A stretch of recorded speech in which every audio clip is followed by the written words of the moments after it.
Halo, kembali lagi dengan Jalan 4 Tekno. Jadi pada video kali ini kita akan bahas soal laptop terbaru dari Apple, yaitu adalah MacBook Air M2. Jadi laptop ini tuh baru saja diumumkan pada WWDC atau Developer Conference Apple pada tanggal 7 Juni kemarin, dimana sebenarnya mayoritas yang diumumkan tuh adalah software. Jadi ada iOS baru, ada macOS baru, ada iPadOS baru, ada watchOS baru. Tapi dari semua announcement software tersebut, Apple juga mengumumkan hardware terbaru mereka, yaitu adalah MacBook Air versi M2. MacBook Air secara umum itu kan memang dikenal sebagai MacBook yang paling terjangkau ya untuk sebagian besar orang, di mana kaum pelajar atau pekerja kantoran atau siapapun yang butuh komputer portable ya, komputer laptop yang bisa diandalkan tapi nggak terlalu pengen banyak keluar uang untuk beli yang pro, MacBook Air itu sudah menjadi pilihan banyak orang. Nah, tapi apakah MacBook Air M2 itu memang cocok untuk menggantikan MacBook Air M1? Apakah target kalangannya sama? Nah, itulah yang akan kita bahas pada video kali ini. Jadi sebelum kita masuk ke fisiknya MacBook Air M2 itu, kita akan bahas soal M2-nya dulu. Jadi secara umum sebenarnya chipset M2 ini adalah chipset M1 yang di-upgrade sedikit ya. Kalau Apple itu klaimnya sebenarnya nggak terlalu banyak. Jadi dia itu 8% lebih cepat dari segi CPU dibandingkan dengan yang M1. Sementara untuk GPU-nya, dia bisa dikonfigurasikan hingga 10 core. Punya Neural Engine yang lebih cepat hingga 40% dibandingkan yang M1, dan secara memory bandwidth dia 50% lebih besar.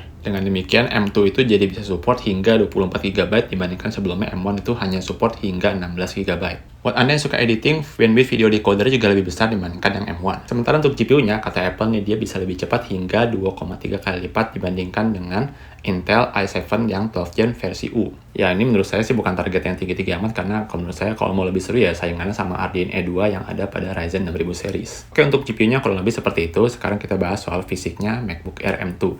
Jadi MacBook Air M2 itu dia shape-nya ya, bentuknya itu sudah tidak wedge lagi, sudah tidak, kalau dari samping itu tidak seperti segitiga lagi, tapi dia lebih mirip dengan MacBook Pro yang 14 inci dan 16 inci yang rilis pada tahun lalu. Dari segi display juga mirip-mirip nih, di mana sekarang tuh sudah hampir edge to edge dan di tengahnya ada notch untuk kamera yang kata Apple tuh di-upgrade ya dari sebelumnya 720p ke Full HD. MacBook Air M2 ini juga punya warna-warna baru ya, jadi ada warna Starlight dan Midnight. Ada port tambahan baru ketimbang yang M1, dimana kalau dulu tuh hanya ada headphone jack, lalu 2 buah USB Type-C, sekarang ada port MagSafe untuk charging. Tapi ya kalau Anda lebih suka charging dengan USB Type-C, juga tetap bisa dengan USB Type-C. Nah, untuk kepala charger itu sebenarnya cukup unik ya. Kalau kita beli yang 10 core GPU, itu kita dapat chargernya pertama naik ke 35 watt, dan yang kedua dia ada 2 port Type-C. Kita juga bisa beli secara terpisah nih, charger yang 67 watt untuk fast charging, atau kalau Anda beli yang 10 core GPU plus 512 GB storage, itu Anda bakal dapat yang 67 watt secara gratis. Nah, sekarang kita akan bahas, sebenarnya MacBook Air M2 itu buat siapa sih? Nah, kalau buat saya pribadi, sebenarnya ada satu hal yang mengganjal dari MacBook Air M2 untuk pelajar ya. Jadi dia memang overall lebih baik dibandingkan yang M1 ya. Layar lebih besar sedikit, lebih ringan, juga dukungan software harusnya minimal 2 tahun lebih panjang ketimbang yang M1. Kamera juga lebih bagus ya. Student ya, pelajar itu mungkin butuh kamera yang bagus untuk kelas zoom. Tapi ya menurut saya dari semua upgrade itu mungkin nggak terlalu worth it penambahan $200 di atas MacBook Air M1. Ya betul, jadi harga dari MacBook Air M2 itu lebih mahal ketimbang yang M1. Dan yang M1 pun tidak dihapuskan dari lini MacBook Air-nya Apple. Jadi tetap masih dijual. Terlebih lagi harganya kalau sudah masuk ke Indonesia nih. Misalnya ya, M1 itu kalau sekarang di pasaran itu harganya kurang lebih sekitar 13-14 jutaan lah. Nah, tapi kalau M2, karena sekarang tuh base price-nya, jadi harga paling murahnya itu di $1.199, artinya kurang lebih harga MacBook Air M2 itu akan mulai dari sekitar 17-18 jutaan. Dan menurut saya itu kalau buat laptop mahasiswa, apalagi yang baru masuk, itu ya belum tentu cocok juga ya, karena agak terlalu mahal. Nah, tapi kan M2 itu lebih kencang dibandingkan yang M1 ya. Ini betul, tapi menurut saya pribadi, M1 sendiri itu sampai sekarang masih sangat-sangat kencang. Dan kalau dibandingkan dengan Intel i7 1165G7, menurut saya ini masih jauh lebih capable ketimbang Intel yang tadi. Saya sendiri sudah pakai ini selama kurang lebih 1,5 tahun ya, dan menurut saya itu hampir nggak ada masalah sama sekali ya. Masih lancar, baterai juga masih hemat, lalu juga saya ngasih tugas segala macam masih bisa jalan-jalan aja aplikasi-aplikasinya. Saya juga sudah 1,5 tahun ini ngedit video lembar Tekno pakai mesin ini ya, hampir semuanya.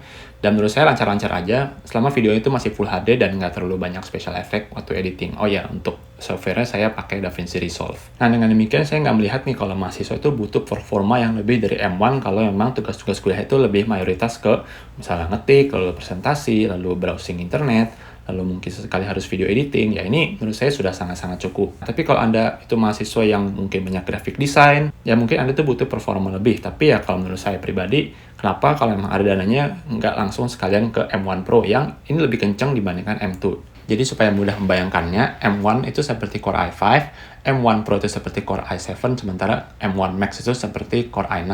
Nah, sementara itu M2 itu seperti Core i5 tapi generasi tahun depannya.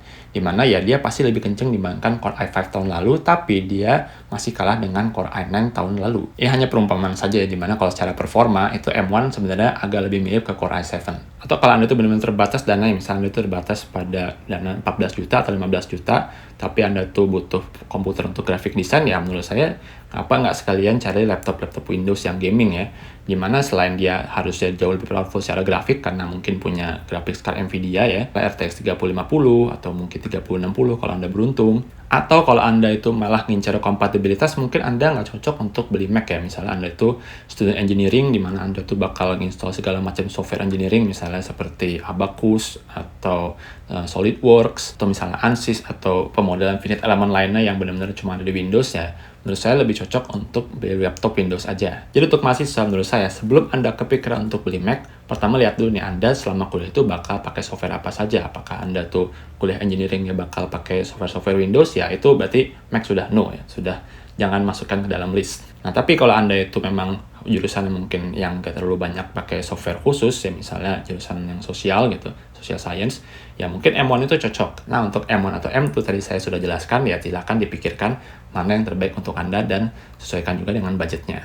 Tapi beda cerita kalau Anda itu profesional lah, misalnya itu sudah bekerja, punya laptop kantor, punya semua komputer atau urusannya disediakan oleh kantor, dan Anda tuh butuh komputer pribadi buat misalnya bikin laporan keuangan pribadi, atau browsing, atau nonton video di laptop ya, dan Anda tuh butuh komputer yang bagus ya. Nah, menurut saya sih oke-oke aja kalau Anda beli M2.